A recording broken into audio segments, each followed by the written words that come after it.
What's happening, y'all? Welcome inside the Fantasy Stock Exchange. Danny and Bush coming at you with episode 32 of Dynasty Decisions. If you guys are new around here, this is where we take your questions, your Dynasty questions. Should I be rebuilding? Should I be contending? What do you think of my trades? What should I do in my rookie draft? All that will be covered in today's video. If you guys want to submit a question for Dynasty Decisions, you can do it one of three ways. Number one, first priority goes to our Patreons. Link is in the description for that. Number two, you can DM us on Twitter, which is also on the screen right now. You can follow us over there and DM us over there. Discord members also totally free to join that, and you can DM us on there. So if you want your question featured on future episodes, that is how you can do it. Danny, how you doing today? Doing well. And yeah, excited to get this out. My birthday's coming up this week. I know it's a little side note, but yeah, just pumped to get as much content as possible while I'm still 21. Yeah, and if Danny's mic sounds a little bit off right now, it's because he left his mic adapter at his other USB. place. And yeah, so he's just using his MacBook mic. So just bear with him for this video. Won't hopefully happen again for him. We're actually going to be upgrading equipment around here pretty soon as well. So without further ado, a lot of housekeeping there. Like, comment, subscribe if you enjoy. Now let's hit the intro.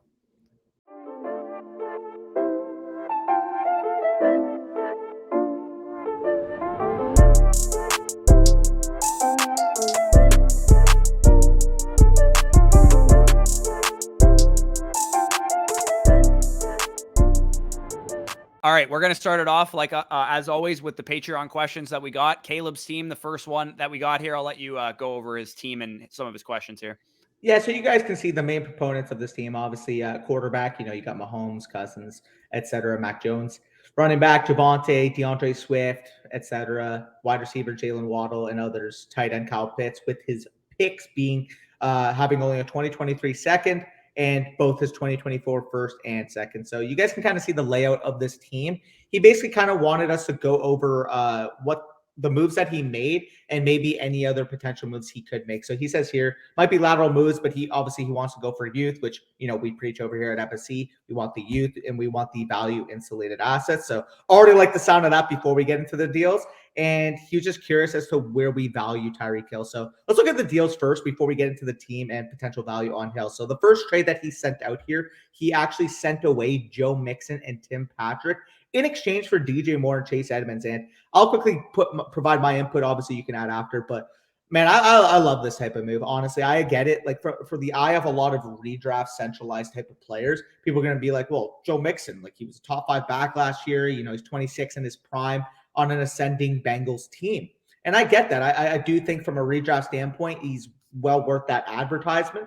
The problem that we have with Joe Mixon is we have a back that A, has already dealt with kind of like, injury problems, workload problems in the past. B, has been inefficient on his volume. And C, is pretty much on the same trajectory to what we saw from Ezekiel Elliott going into 2 years ago. When we were talking about Zeke a couple years ago, we were kind of be like, you know what? He was like the top 5, 6 type of back, obviously not the most efficient, but he's going to get the workload. The problem is if we're already assuming a lot of that to happen, if it doesn't happen this year for Joe Mixon, like say he gets banged up or say, they like a pass catching back ends up chipping into that workload that we saw at stretches this year, like Samaje Perine was using that facet of the game, his dynasty value can plummet in an instant.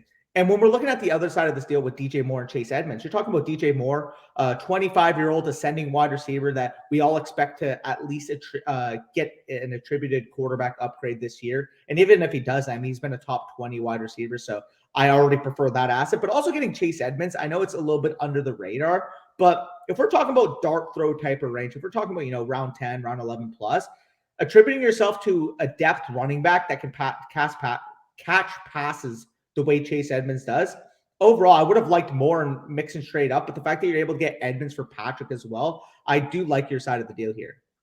Yeah, I think the one thing complaint I would have is that Mixon's value is so high right now that you probably could have gotten DJ Moore plus like a 2023 first or like a 2024 first. That's if this fair. is more like a redraft casual type of league where players don't really understand the value and they overvalue running backs. But like I said, I would prefer DJ Moore over Joe Mixon straight up, just in a startup. Same. If I'm on the clock, which one am I picking first? So the fact that you got DJ Moore, a guy who had 160 target season with, horrid quarterback play, has, 3 straight, 1,100 yard plus seasons. He's the next DeAndre Hopkins. Like once he gets his Deshaun Watson, hopefully he gets him soon.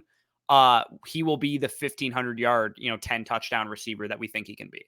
Yeah, no, I absolutely agree with you there. We can move on to the next move here, and that's going to be he sent away Cooper Kupp in a 2023 first, which he has jotted down as 11 to 12 here. That's a little bit optimistic, just looking at expected range. I'm assuming it's his first that he's thinking is 11 to 12. Most likely, but either way, I don't like projecting any first for 11 to 12. But either way, Kupp in the first in exchange for Mac Jones and Javonte Williams. Where do you kind of lean here? So Cooper, again, I like what you're doing. You're obviously taking Joe Mixon, Cooper Kupp. They had phenomenal seasons this year. Both of them are kind of aging assets, with Kupp being, 28 years old, Joe Mixon being, running back, but he's like 26 and has a big workload. I like what you're doing, and I think this is a good move. My only issue is that you do have kind of a win now team, so I'm not sure I necessarily would have sold on Kupp, but I did like the return that you got. Getting Javonte Williams, who, straight up in a startup, who am I taking? I'm taking Javonte Williams over Cooper Kupp in a startup right now. Yeah. I think that's a good move there. And then a 2023 late first for Mac Jones. Again, I don't hate the move because it looks like you needed a third quarterback in a super flex league. So I think that's a pretty solid move to make. Overall, I'm kind of just like neutral on this move. I think it's pretty good value. I think both teams probably won in this trade. The Cooper Kupp side gets, some draft capital and a stud wide receiver, but they give up a stud running back like Javonte Williams. Yeah, I agree with you here. The only main thing again I mentioned is projecting a first to either be be either of the finalist teams is still a little bit lofty, is still a little bit optimistic for me. But if you're actually looking at the face value of this deal, yeah, would I have preferred it to have been, Cooper Kupp in the 202? Sure, but given the status of your team, given the fact that you do want to win now, you get your quarterback 3 here and you get, a locked and loaded top 5 dynasty RB. So I don't mind making this move at all, especially in your situation as a contender, getting that stud young running back and getting a quarterback 3 for the future with your team. Right. And especially with a guy like Javonte Williams, you have a lot more insulated value than Cooper Kupp, because if Cooper Kupp has a disappointing next season where maybe he misses 6 games here and there or something with like an MCL sprain, his value could go down to the DeAndre Hopkins range that we're seeing right now. And that's going to be a big time loss. Whereas if Javonte Williams suffers an injury next year, he's probably not going to lose a whole lot of value as a 22-year-old running back entering his 3rd season a year from now. So not bad moves there. Let's get into the third trade where he sent away Matthew Stafford, Michael Pittman Jr., and a 2022 second, and it's the last pick of the second round because it looks like he won his championship this year, in exchange for Jalen Waddle and Kirk Cousins. Now, phenomenal. I think Kirk Cousins is a phenomenal guy to be buying right now, just because a lot of people, I feel like we do this every year. Kirk Cousins gets swept under the rug as a guy that no one wants to buy. Jalen Waddle, I think, is easily worth Michael Pittman in a second round pick. I would say I would need an early to mid 2023 first plus Michael Pittman to move Jalen Waddle. I honestly think when looking at this deal, if this was just straight Waddle for Stafford, Pittman in the second, I would think that would be probably relatively fair value. Because the way I kind of look at Waddle to me is at least worth Pittman a first and a second personally. That's how high I view Waddle. Waddle is a locked and loaded top 8 type of dynasty wide receiver. So the fact that you're able to, we'll say if you want to equate Cousins to Pittman in this deal, I think that's probably, relatively equal startup value. Then you're looking at it as Stafford and the last pick of the second round for Waddle, and I'm taking the 23-year-old stud 100 reception receiver as a rookie. Yeah, and I think just overall, it looks like the philosophy you went for was you won your championship this year. You're trying to get younger, trying to increase your longevity and flexibility. And I think all 3 of these moves follow that same kind of trajectory, make your team a little bit better in the future, as well as still keep you competitive in the short term as well. So also curious, he says, what is your view for value on Tyreek Hill? Again, it looks like he's trying to get rid of some of his older assets. What would you be looking for in return? I've been trying to accumulate picks, but it's tough to know what to ask for. Now, for Tyreek Hill, again, you have a team that is still competitive. So I'm not going to sell Tyreek Hill for the sake of selling him. You also have Mahomes, which obviously makes for a very scary stack week in and week out for the opponents that you're playing. In terms of Tyreek Hill's value, I'm probably going to be looking for a young wide receiver and a 2023 first. So if you can get Elijah Moore in a 2023 first, or if you can get, Devontae Smith in a 2023 first, or somebody in that range of top 15 to top 20 wide receiver plus a 2023 first, that is what I'm looking for Tyreek Hill. Yeah, and if you don't think you can get a package with a first, I was thinking maybe even if you can get T. Higgins in a second, I would do that as well. If you can do something like that, obviously you're probably not going to get CeeDee Lamb at this point because everybody's hyped about, this recent Amari Cooper news. But that type of tier of wide receiver, again, you have Waddle. Higgins would be the name I would look for too. Higgins in a second for Tyreek Hill is a deal that we both agree is a smash because we both have Higgins in that high top 10 wide receiver type of regard. Yep. I don't disagree with that. I think rest of the moves, I think you're on a good trajectory to continue Yep. kind of building this thing. Obviously, you don't have your first rounder in 2023. It doesn't look like you have any picks in 2022 as well. So that, definitely hurts your team a little bit, but I think the flexible moves that you made help you going into the future. We spent quite a bit of time on his team. Yeah. So let's move on to Craig's team, who's also a Patreon. 12 teams, Superflex PPR with a 1.5 tight end premium. He's basically talking about the fact that he is a win now team with no picks coming up in 2022. He made some trades to go for it, and he ended up losing in the semifinals. What would we do kind of going forward with this team? Is he still in that win now window, or should we look to strip this down kind of thing? Yeah, I mean, given the fact that you have no picks coming up in 2022, and you have a lot of, production over value type of players, you're talking about, Elijah Mitchell's production this year is probably going to be more than his value. Same with Adams, same with Waller, same with Rodgers. Given the status of this team, I would definitely want to try to push my chips in the middle and try to win again this year, given obviously the framework here. In terms of potential moves I'd be looking to do, honestly, if you could flip Kareem Hunt and get, a depth wide receiver, I would prefer that because I do like obviously like the first two names that you have at the wide receiver position. Amon obviously has upside as well, same with Bateman, but there's no real true flex stud that you have on this wide receiver court just yet. Do I think ARSB and Bateman can become that? Sure, but if you're a contender having to rely on that, I would rather just, throw a feeler out, maybe see if you can get, Thielen and a third for Kareem Hunt. Or that I would do a move like that if you could. Yeah, I think the one thing to keep in mind with his flex position is that it is a 1.5 tight end premium, and he has Freiermuth and Waller. That's so fair. He could use two tight ends in his lineup if he needed to.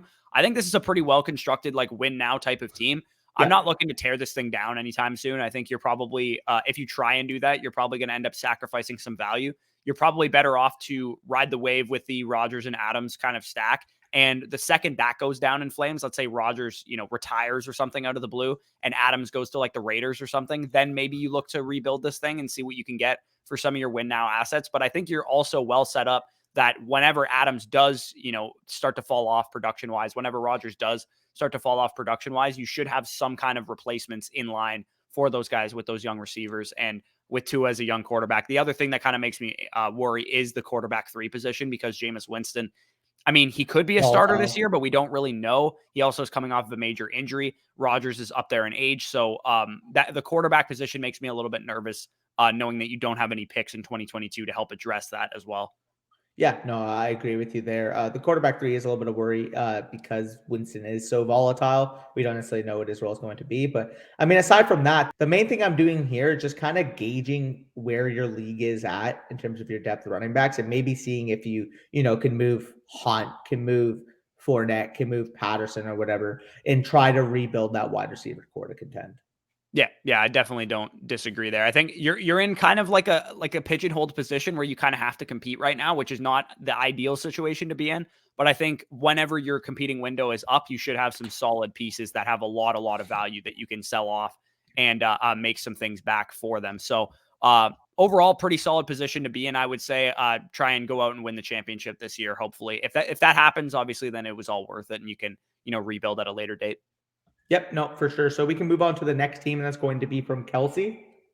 You guys can see the team on the screen, but quarterbacks, Allen, Russ, Zach Wilson. Running backs, you see that. Wide receivers, tight end. So overall, I mean, you guys can look at the team and realize, this is a pretty good, well-built team and looking like a team that could definitely compete now. So she lists here a few moves that she made, and in terms of what she has for remaining picks, the questions that she has here is, should she consolidate her assets and go get additional elite talent, or would you consider trading any future picks to upgrade or just hold on to the studs in 23, 24? So looking at this team, what is your initial thought? Looking at this team, obviously, the one thing that stands out to me is just the absolute depth of talent that you have between all those top end running backs, between you go like 8 deep at wide receiver that like are in my top 24 of my rankings and guys that I feel pretty comfortable with. That is definitely an ideal situation to be in. Obviously, we could start just going through some of these offseason moves just because I think a lot of them are really interesting. So you got Josh Allen in exchange for Tua, Jordan Love, your own 2023 first, and 3 2024 first. So Is this appropriate value for Josh Allen? I mean, probably, right? Like Josh Allen is this valuable that I can, kind of justify making this trade, but that's a lot of draft capital to give up.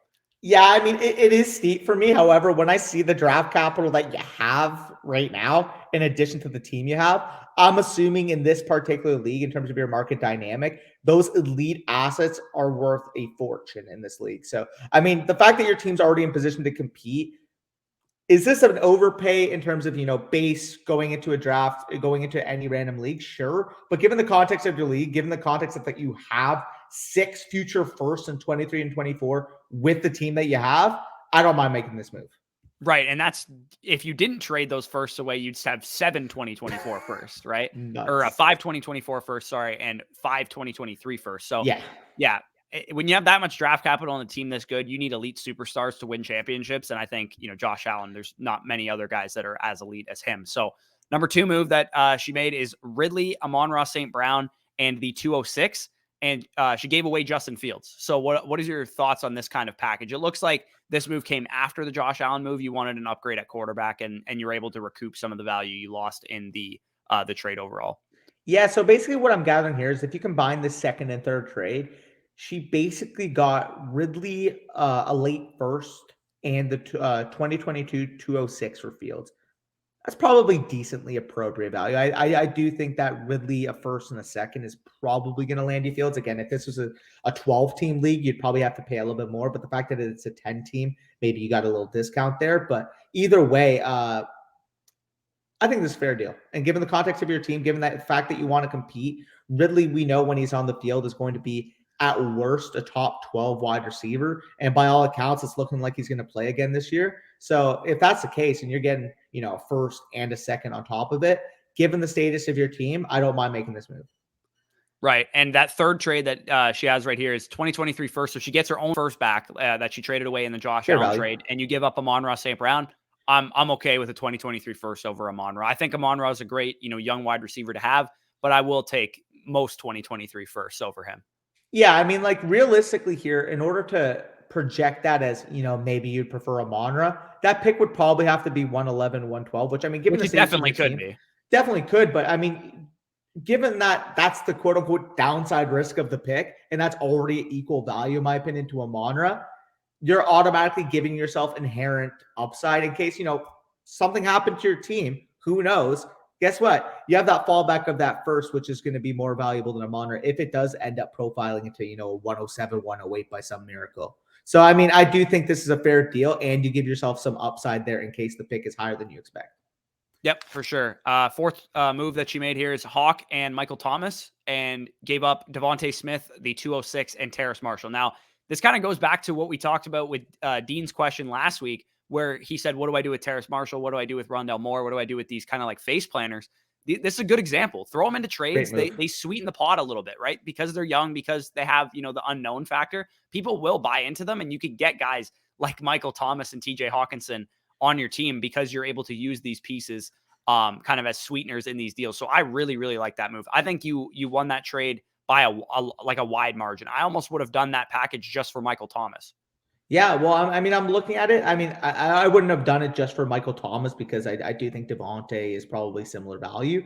But even if we were to just say, MT and Devontae, maybe a lot of people would prefer Devontae because of the age. So let's just say Hawk and Devontae cancel each other out. I think that's probably fair overall. If that's the case and you're getting MT for the 206 and Terrace Marshall, I'm doing that in a heartbeat for MT side.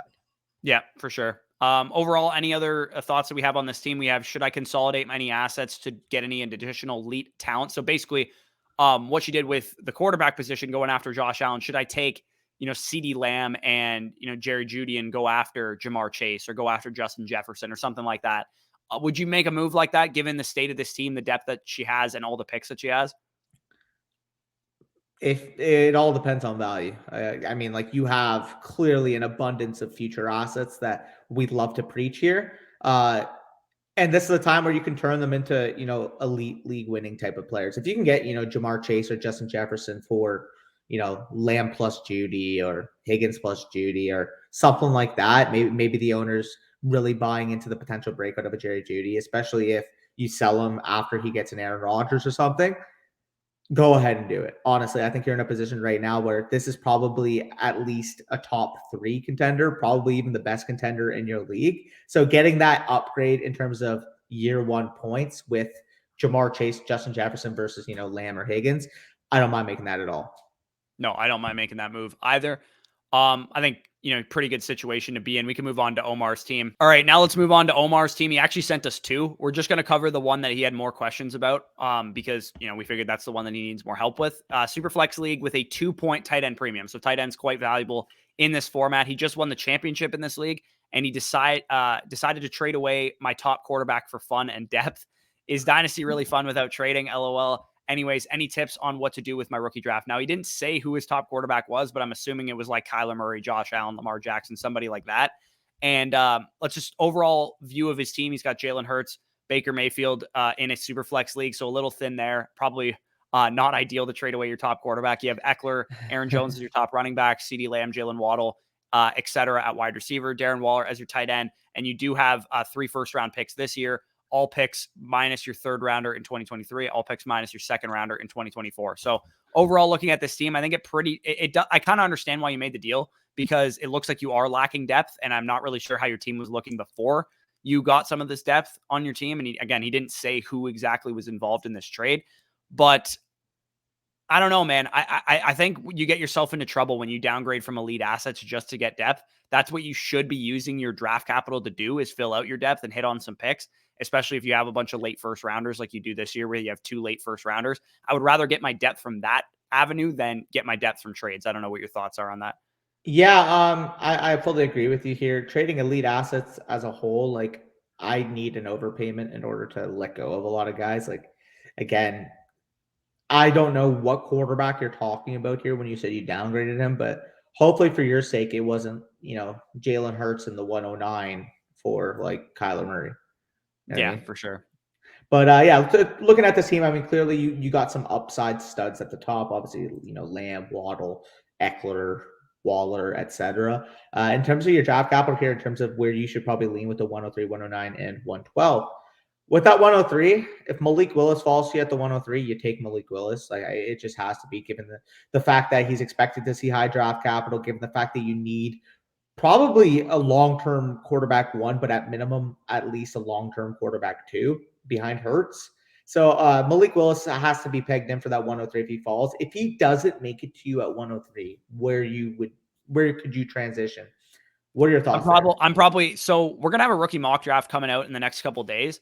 We're going to talk about how that top tier is, about 5 players, those top 3 wide receivers, Breece Hall after how he tested, and Malik Willis, given the fact that we assume he's going to get very, very high draft capital. You kind of just go best player available at a position of need among those 5 players. So if Malik Willis is probably your biggest positional need, if he's not there, I'd probably go for Breece Hall. And if he's not there, then I'm probably just going to take the best wide receiver available, which in that case would be Drake London for me. Or, Garrett Wilson, Treylon Burks, whatever one you prefer at that point. That's probably what I'm doing. But in the case that Hall and Malik Willis are not on the board, I'd probably be looking to shop that 103 if I was you. I agree there. Your top 2 needs, in my opinion, would be Hall and Willis. If Willis is gone, though, by 103 and Hall is there, say you take Hall at the 103, you're excited, you're ready to roll.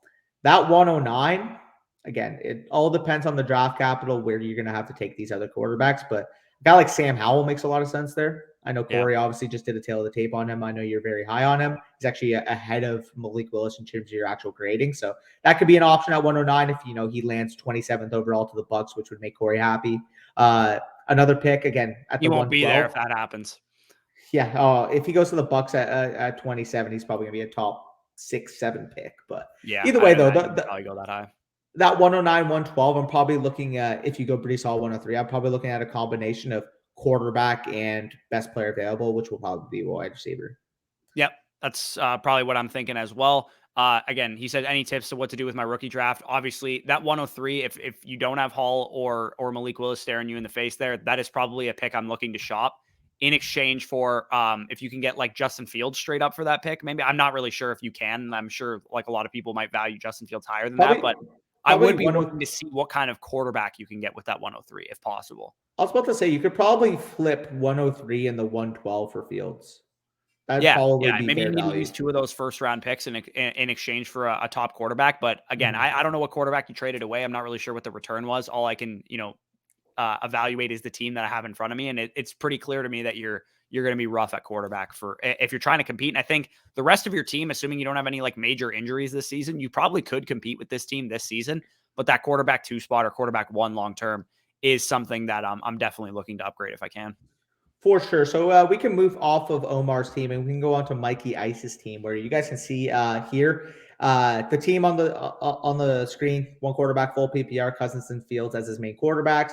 Akers, Swift, Dobbins, Jefferson, McLaurin, Deontay Johnson, and then Waller. He also says here he does not have any first round picks in 2022 or 2023. So looking at this team, what are your initial thoughts, and where would you kind of direct this roster? Yeah, so he didn't really ask any specific questions, just said, can you assess my team? I would say in a 1 quarterback league, having Cousins and Fields is perfectly fine. You can kind of stream between those 2 guys. You got an upside quarterback in Fields, you got a, pretty safe quarterback with Cousins. Your running back core is obviously very stellar with those top 3 dudes. I really love all 3 of those guys. I think all 3 of them are going to have phenomenal, third seasons in the NFL. You have a stud top end wide receiver in Justin Jefferson and 2 guys that are very highly ranked as well with McLaurin, Deontay Johnson, and then 2 guys that I think are solid depth with Sutton and Mooney. Then with Darren Waller, he's obviously a stud tight end. I think in this current landscape that you have your team, your only course of action is to compete because you don't have your first round picks in 2022 and 2023. It doesn't make sense for you to sell your assets for draft capital because if you tank your team, you're tanking your own pick and you don't have those picks. So for the next 2 years, you got to basically try and trot this thing out and see if you can win. Is there any kind of weak spots on this team that stand out to me? Not really. I think it's a pretty well-built team. I suppose you could want to have a better quarterback one, but I think between the 2 guys that you have, you're in pretty good shape, and maybe a long-term tight end would make some sense as well. Maybe he just listed his starters. I'm not exactly sure who else he might have at tight end. Maybe it's just a very shallow bench, but if you could go out and acquire a guy like Cole Kmet or somebody behind Darren Waller that could potentially fill in the future, that'd be something I might be looking to do given, let's take Chase Edmonds, Tony Pollard, Alexander Madison, see what kind of tight end too you can get with that, with one of those assets. I might be trying to do something like that. Yeah, no, I agree. Another thing I would potentially move here is maybe if somebody is high on a Darnell Mooney and you could package, Mooney, Edmonds in a second for Elijah Moore, for example. Like again, like that might be somebody might be watching this video, be like, well, what the fuck? That's a complete underpay for Elijah Moore. I know some leagues that have Darnell Mooney like nipping at his heels.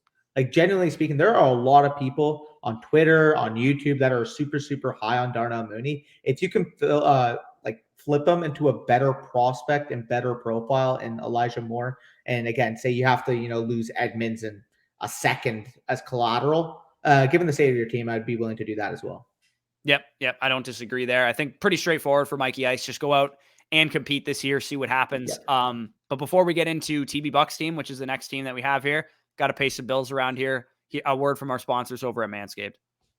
What's happening, y'all? Can I get a round of applause for everyone? Today, I am excited to announce that Manscaped has launched their Ultra Premium Collection. Believe it or not, this ad is not about your private parts. I'm talking about leveling up your hygiene routine with your favorite manly scent. This all-in-one skin and hair care kit for the everyday man covers you from head to toe, literally. Manscaped is trusted below the waist. Now you got to trust them with the rest. Join the 4 million men worldwide, including Danny and myself, who trust Manscaped by going to manscaped.com with promo code BUSH for 20% off plus free shipping. I know myself personally with these products, I really appreciate the fact that they are all, natural ingredients. All of the products are animal cruelty free and vegan and all that stuff. That stuff is really important to me. I like to know that what I'm putting on my body is very natural, and you don't get that benefit with store-bought stuff, hygiene products. And it's really important just to have a grooming routine in general. Now, we all know how essential the Manscaped Lawnmower 4.0 is, which you guys have heard us talk about in the past, for that precise trim below the belt. The advanced skin-safe technology reduces cuts to your most delicate areas. It's waterproof, so you can use it in the shower. But now you can enhance your perfect grooming routine with their Ultra Premium Collection. And This package includes the Manscaped Premium Deodorant. And no, it's not for your balls like we've talked about in the past. It's for your armpits. This deodorant dries clear, is aluminum free, and it smells like their signature scent. So it's not going to ruin any of your clothes. It's very natural. It smells great. Hydrating body moisturizer. If you have tattoos or if you have issues with dry skin in the winter, it's designed to keep your skin feeling clean, smooth, and smelling fresh as well. Body wash to lather you up with their infused aloe vera and sea salt shower gel. Again, very natural ingredients. You love knowing what's going on in your body. 2-in-1 shampoo and conditioner to clean your scalp with one easy step. Plus a free gift, a 3-pack of lip balm that's made up with ingredients with vitamin E, peppermint, eucalyptus oil to keep those chappers feeling moist. That's 4 products plus a gift inside their ultra premium collection. Huge score. All of these products are cruelty-free, paraben-free, vegan-friendly, dye-free, the best products, best ingredients, zero compromise. This is how you're going to use them. You hop into the shower, scrub a dub-dub with the Manscaped body wash, lather your hair up, 2-in-1 shampoo conditioner to keep your noggin feeling good, dry off and spray the hydrating body moisturizer to reinvigorate your dry skin, and put on the Manscaped deodorant for, obvious reasons, and put on that Manscaped lip balm as well, because if you guys are, you have a spouse, significant other,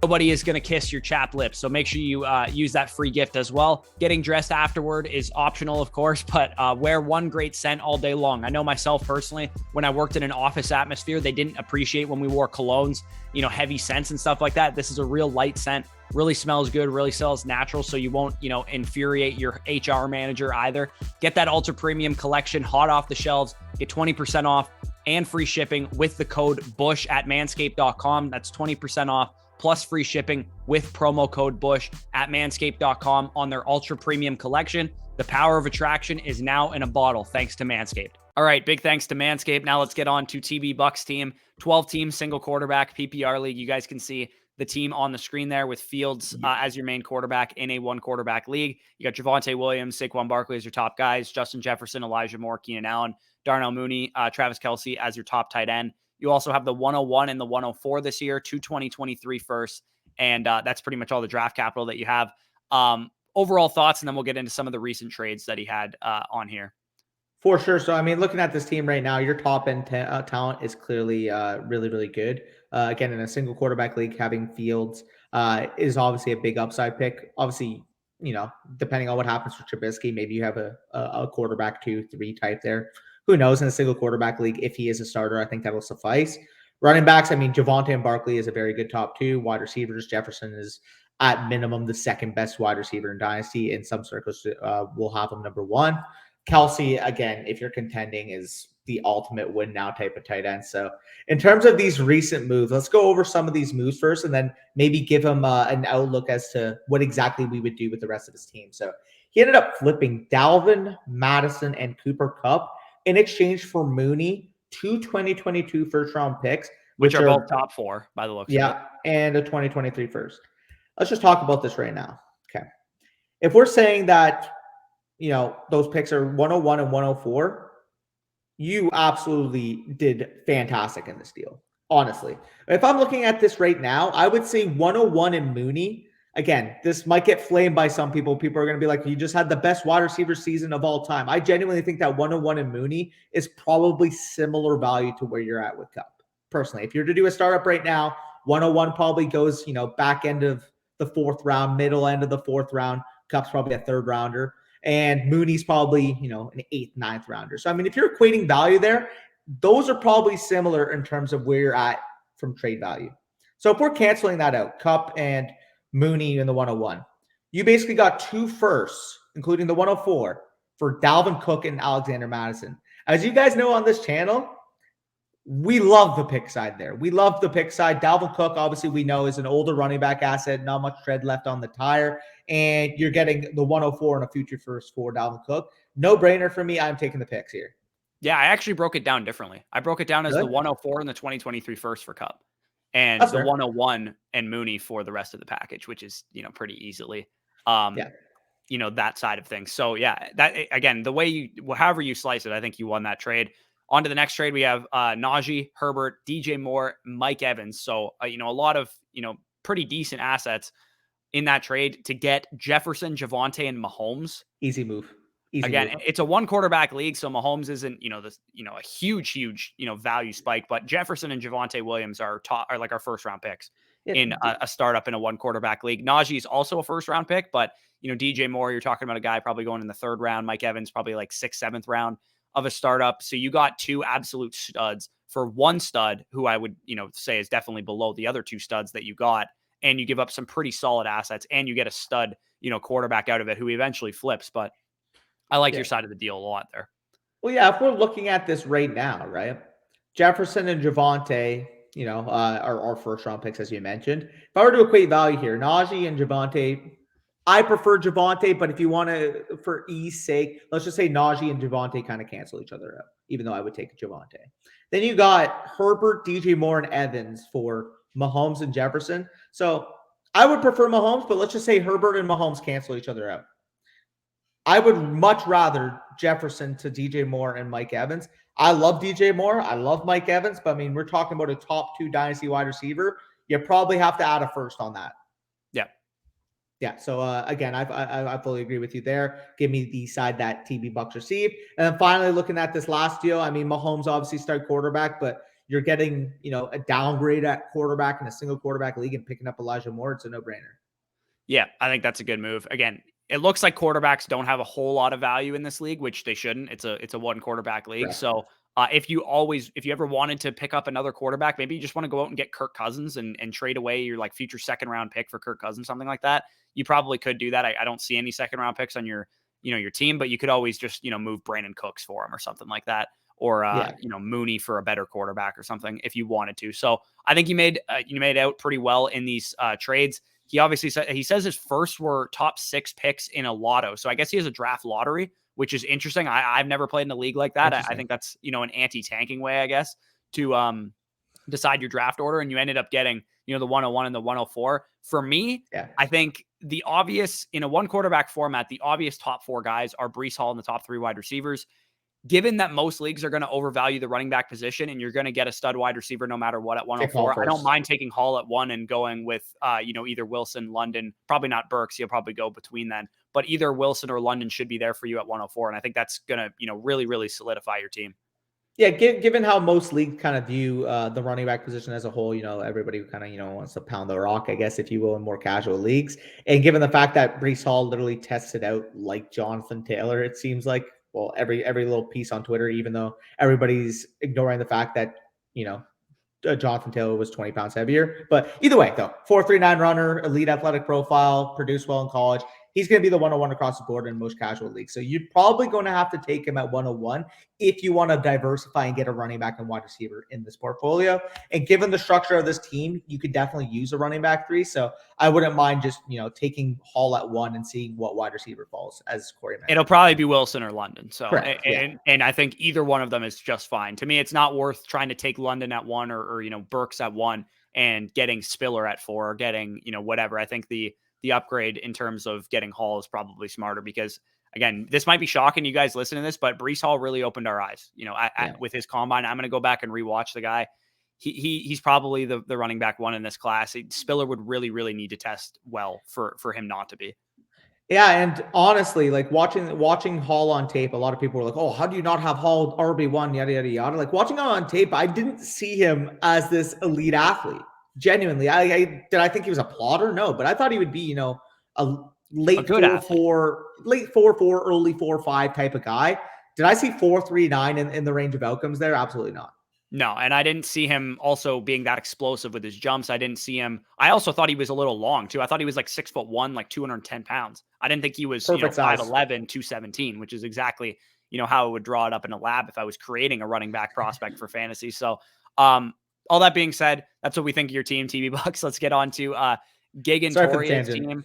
1 quarterback PPR 12-team league. It's the 11th year of this league. So this is a long-standing league, which is also helpful for us, right? Because we know what kind of moves and, how long you can punt into the future. If you're in a long-standing league like this, you got a lot of flexibility to be able to rebuild long-term. You don't have to worry about the league folding or whatever like that. So he says, Dynasty decisions, love the series, appreciate that. I have a strong roster coming off of back-to-back championships. So he went back-to-back. Like Bushland 2021 and 2020, because I also went back-to-back in my league as well. My roster is aging, and I'm thinking of mixing up things a bit for 2022. Thoughts on paying the reigning champion tax on trades, because I would like a 2023 first, but I'm expected to pay, 1.25x value because I won the championship. So looking at his team, he's got Aaron Rodgers, Joe Burrow. In a 1 quarterback league, that definitely will do. You got Joe Mixon, Nick Chubb, Josh Jacobs at running back, T. Higgins, Mike Evans, Elijah Moore, Mari Cooper, etc. Mark Andrews and Pat Freiermuth at tight end. Obviously the 112, 212, 312, 412 because he won the championship. So, I mean, I know you know what we're going to say. Like, let's be honest here. I think it's a good assessment that you made, right? I'm thinking of, mixing things up. I think that's a smart idea because your running backs they're going to help you this year for sure. But how much longer are they going to be productive running backs? I don't know, man. I think selling Joe Mixon and Nick Chubb right now, they still have quite a bit of value. Even Josh Jacobs, if you wanted to move off of him as well, I think that's probably a smart move. It's so funny because, again, we always talk about, what type of investments we like making in Dynasty. And to me, looking at those top 3 running backs, all I'm thinking about is, damn, that must have been a really nice car while it lasted. That must have been a really nice car because you have to shop these guys this year. Like, genuinely, I understand, the 1.25x tax or whatever. Even if you have to go after 2024 picks, even if you have to turn them into, Gibson types, Dobbins types, younger running back types, you do it because, again, from a redraft perspective, you're in obviously more of an OG Dynasty league, so I'm sure a lot of these guys kind of know what they're doing at this point. But either way, you're going to have somebody in your league that's going to see the production, is going to see, they're in their prime, they're going to help me win the championship, and they're going to be willing to give you a package. And I'll tell you what, for a lot of people, the package we would be happy with would be less than, I know a lot of casual players would be happy with those guys. Again, I would take Gibson straight up. I would take Dobbins straight up. I'd take ETN in a pick. If you can make those type of moves, I know for a fact in most leagues, you're getting Gibson plus, you're getting Dobbins plus. If you can make that type of move, keep the, the competing structure of this team while still, getting younger at the running back position is where I would lean, obviously, here, as you must have seen with previous content we've basically been talking about all year, basically the last year and a half, if you will, since Dynasty Decisions was made. It's a no-brainer. Yeah, for sure. And I think Chubb is the guy that I'm shopping first, just because I think Mixon has more high-end appeal immediately. Yes. Like if you had to, nobody's giving you the value for Mixon, you had to keep him for one more year, I think that's fine. But with these older running backs, I'd rather be a year early than too late, right? Because if you held Todd Gurley an extra year, you couldn't sell him. If you held, DeMarco Murray back in the day an extra year, you couldn't sell him. Le'Veon Bell, like all these guys that eventually will, like Ezekiel Elliott, what's he worth right now? Probably not a whole lot. Like if you had sold Ezekiel Elliott last offseason, you probably could have gotten DeAndre Swift plus for him. Genuinely. Man, I'm not even going to get into that. But either way, take this case study, take all of our previous videos as a sign that, as Corey said, you want to be a year too early on running backs rather than a year too late, because we see running back value when they're at their peak being worth a mountain in most leagues.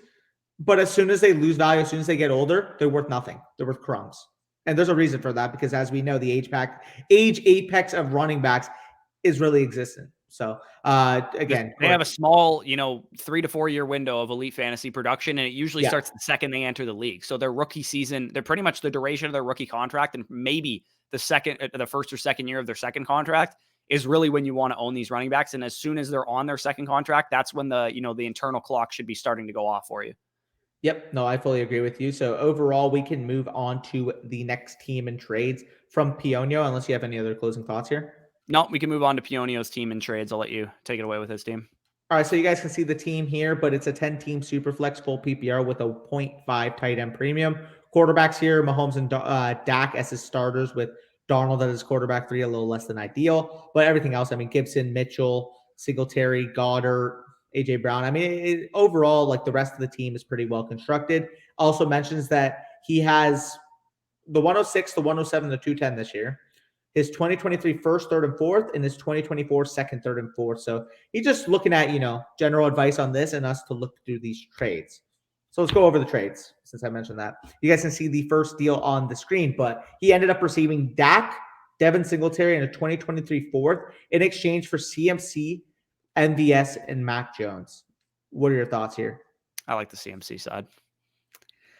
I love Dak. You guys know that all too well. But, if we're equating value here, I would say maybe you want to say Dak is slightly more valuable than CMC in most startups right now. I think Dak's, 1-2 turn type of pick. CMC is like a mid-second, Even if those two guys cancel cancel each other out, and I think I would rather have CMC than Dak Prescott. Mac Jones is by far the best asset the rest of the trade, I think. Yeah, and we're not even that high on Mac Jones, and I would still take him, by far and away over Singletary and MVS and a 2023 fourth. So I think the top three best assets in this deal are kind of like those top two guys in a tier of their own, Mac Jones in a tier of their own, and then the rest is kind of just like fodder. I know Singletary is kind of exciting right now because of, the fact that he kind of took over that Bills job, but I expect them to do something, whether it's a free agent running back, a draft capital running back. They're going to do something at that position. I don't think they're going to go into next season with just Devin Singletary, Zach Moss, and some other, Matt Breida type on the roster. I think they're going to do something at that position, and that's going to inherently, decrease Devin Singletary's value. I think the CMC side probably won this trade. Yeah, and again, like even if you want to say Dak over CMC, we'll say CMC and MVS is Dak, hypothetically. I would still rather Mac Jones over Singletary in the fourth. Now, if this was a 2023 second, I think it would have been a lot more fair here. But the fact that you're not getting that last little piece on the Dak side, yeah, I would have preferred the CMC side here. Looking at this next deal, though, you're able to receive Deontay Johnson in the 2022 106 in exchange for Hill, Davis, the 207, and the third. And looking at this face value, I mean, yeah, would I rather Tyreek Hill over Deontay Johnson? Yeah, I would. Not by much, though. Not by much. Maybe Deontay Johnson and, a mid-second gets me to Tyreek Hill. That's probably about fair valuation. So the fact that you're able to get the 106, basically, even if we, say Deontay Johnson plus a tiny bit equals Tyreek Hill, I like the Deontay side here because I really like the 106 this year. You kind of mentioned the tier of players, but assuming Spiller tests adequately, I'm assuming he's going to work his way back into that top six. Then you got obviously Hall, Willis, the top three wide receivers, and who knows? I mean, like we don't know where Pickett and Corral and Howell. That's what I was going to say. And there's a chance that even if you don't pick those guys, somebody might pick them ahead of you, and then one of those top wide receivers. Like I got to imagine that in most Superflex leagues, Drake London and Garrett Wilson are not going to be top 5 locks. I think that there's a chance one of those guys falls to like 106, 107, 108 type of range.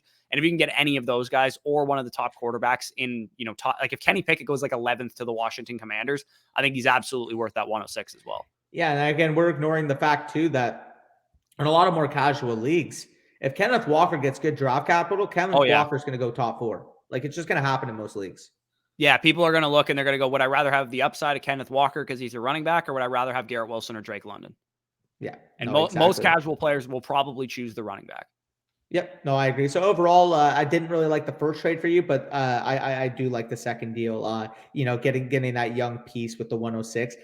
Whoever you pick at 106, I'll prefer to the side of Davis, 207 and the third anyway. So I do like your side there. But overall, looking at this team, where do you kind of want to go here?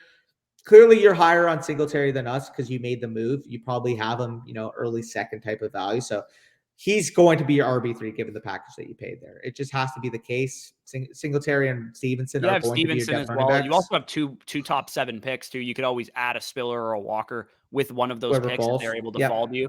I think with that draft capital, you're in a good position to be able to fill out some of your depth needs, whether it's a third quarterback or, a third running back or, another wide receiver for your quarterback. Team. Yeah, like you could definitely, and that 210, I'd be curious to see what some of these tight ends do as well, because I don't mind adding some tight end depth to your team. If McBride or Weidermeyer or, whatever tight end gets good draft capital, falls to 210, and there's no great wide receiver talent left and there's no good running back talent left, I don't mind taking a tight end with that pick either. So I think you could just pretty easily use your draft capital to fill your remaining holes. I think you're in your pretty good spot here. For sure. So we can move off, unless you have any other input, to the last 2 teams of the video. Let's start off with DJPlatinum's team, man. You guys can see the team on the screen, but I'll let you take it away here with the team and what potential moves he's looking to make. Yeah, so he says, and we really appreciate the way that DJPlatinum organizes this stuff. So he's like, I have some good pieces, but I just feel like my team is in the middle of the pack, which I think is a good assessment. You obviously have Kyler Murray, Jalen Waddle, Deontay Johnson, a number of good pieces on your team, but not a whole lot of high-end superstar talent. He basically said there's another team in his league that is looking to really, really dominate for the next year or two. I'm assuming he's got a lot of draft capital and a bunch of young players. And then he will likely be in a rebuild. So maybe he doesn't have a lot of draft capital. Maybe he's just like a win now team with Kupp and Tyreek and a bunch of players like that. That team won the championship this year as well. But at quarterback, his team lost Tom Brady. and is left with Taysom Hill, Jared Goff, and Deshaun Watson. So he might be in a little bit of limbo, might have to try and, patch together a quarterback 2 for this season, and then he might be rebuilding as well.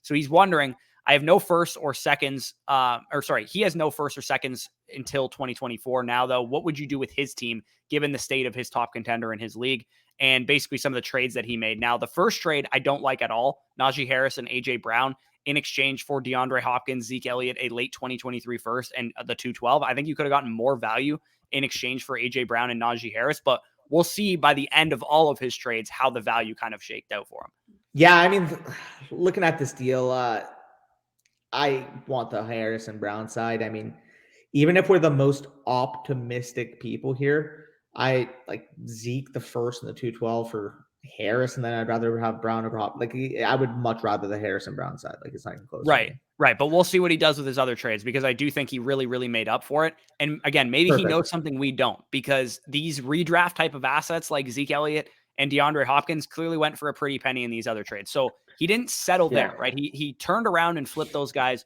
for more draft capital and more, appreciating type assets. He traded away Ezekiel Elliott, and he got, in exchange, if you can get the 110 alone for Ezekiel Elliott, I might be considering that, even though I don't think the 110 is all that valuable this year. He also got a 2024 first on top of Ezekiel Elliott and for the 110. So I really, really like that side of the trade for sure. Yep, no, for sure. And in terms of this next deal, obviously Hopkins and Goddard he gave away in exchange for Amon-Ra St. Brown, Robert Tonyan, a 2023 first, the 211, and the third. So overall, he mentions here that his total return for Najee, AJ Brown, and Goddard was Amon-Ra, Tonyan, 2 firsts in 2023, a 2024 first, and 2 late seconds this year with the third. Where are you at in terms of that kind of value? Yeah, so I would say just knock off those 2 2023 firsts for Najee Harris. I think that's pretty similar value right there. Yeah. And then you get, essentially AJ Brown and Goddard for Amon-Ra St. Brown, a 2024 first, 2 late seconds this year, and a 2023 third. I think you definitely were able to recoup that value that you lost in that first trade. Yeah. Again, I would still prefer the Najee, AJ Brown, and Goddard if I were to, take it on paper. But like, you did work these last 2 deals well, considering that I really didn't like that first deal. Yep. And he basically says, do you think I should rebuild, retool, trade some of these picks away that I acquired to try and make a championship push? And he also has some offers to trade Kyler away, who is clearly his best asset remaining on his team, for 2 early firsts in 2023. So he's assuming, like, I don't know what information he knows, but he's assuming they're going to be like 101 and 103 type of, range. So what are your thoughts on what he should do with this team first and foremost? I kind of lean on the side. It looks like these redraft type of assets go for a lot in your league. So trying to push your chips to the middle doesn't seem like the right move to me. Yeah, no, I agree with you. He mentioned here, also, should I just take Hall Spiller with the 103 and another running back with the 110? Given the status of your team, that 103 is completely best player available for me. Like, if you love Hall, sure. If you love Willis, if you love London, whatever wide receiver, sure. I do think that top 5/6 is going to be in that top tier. In terms of the 110, I just expect that the best player available is going to be a wide receiver. So you mentioned another running back at 110. If I'm looking at Rashad White versus, Chris Olave, I'm taking Chris Olave 100 times out of 100. Yeah, I think you're probably more likely to be looking at Chris Olave, George Pickens, Jameson Williams, whoever. Maybe Christian Watson goes in the first round or something like that of the NFL draft. I think that's probably what you're looking at with that 110. Again, best player available is what you can really do from here on out. You have the draft capital in the next couple of years to be able to fill out this team the right way. I don't think, pushing your chips to the middle is the right move. I agree. No, I definitely agree there. So any closing thoughts you have on DJPlatinum's team, or should we move on to the next team? No, hopefully that helped. He said he was really stuck in limbo with what to do with this team. I think your best course of action is to be patient with this team and only make moves if they're going to benefit you long-term. Don't, decide that, the best team in your, like, if the best team in your league doesn't have Deshaun Watson next year, chances are there's going to be another team in your league that can compete. It's not just that guy. You're probably better off just kind of staying the course, productive struggle, and rebuilding this thing the right way, as I mentioned. So real quick, just what are your thoughts on Kyler Murray for 2 early 2023 firsts? I'd probably want another piece on that. If you can move Kyler Murray and Damon Harris and get 3 2023 firsts, I would rather do something like that, maybe, if you can.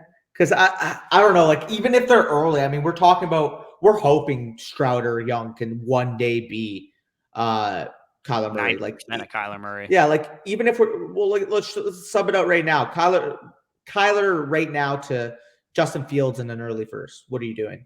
I'm taking Kyler. But that's what I mean. That's probably what we're looking at with Fields. Fields versus Stroud versus Young is probably going to end up being the same tier of asset looking at it going into 2023 startups, like given what Fields is now versus what those guys are going to be. So the fact that A, you have to wait 2 years for that, and B, you're giving up Kyler Murray, who's already a locked and loaded top 6 or 7 startup pick right now. I would much rather do it if you can get 3 first, and a piece I would leverage to do that would be Damian Harris, because for a more win now type of team, he's going to help them win this year. So they would be more willing to give you the 2023 first instead of just the 2 first straight up. Yep. I don't disagree with that assessment. Yeah, let's move on to the final team of the video. We have Zach's team, a 12-team super flex tight end premium, and you actually start 2 tight ends in this league. So tight ends, very, very valuable. He's wondering just overall thoughts on the team. He has Josh Allen, Lamar Jackson, and a super flex. Obviously, that is very helpful, but not a lot at quarterback 3. Jonathan Taylor, Najee Harris, Saquon Barkley, David Montgomery, A.J. Dillon as his top running backs. Tyreek Hill, DeAndre Hopkins, Michael Pittman Jr., and some other guys. Travis Kelsey and TJ Hawkinson in a league where you start 2 tight ends is also very helpful. And then he has the 102 this year. So he's wondering overall thoughts on the team, and should he spend that 102 on Breece Hall or, Treylon Burks? I'm assuming those are the top 2 players in his opinion in this draft, or should he look to move it? Well, I mean, looking at this team right now, it's pretty simple to me that your wide receiver need far outweighs your running back need. And again, we always talk about talent over team need, but if we're talking about similar tier prospects, similar tier asset in the draft, Burks and Hall, once we know their landing spots, are probably going to end up being in a similar tier. And at that point, I'm just taking the best overall wide receiver available for you, because you clearly need that help at wide receiver. After those top 3, I mean, I'm just looking at fodder. Obviously, Julio Jones is one of the best receivers of all time. Don't get me wrong. So is Antonio Brown too. Yeah, obviously they're 2 of the best receivers of all time. So calling them fodder is kind of an insult. But I mean, they're both over 30. They're both either washed, dealing with injuries, or quite frankly, taking his uniform off and leaving mid-game.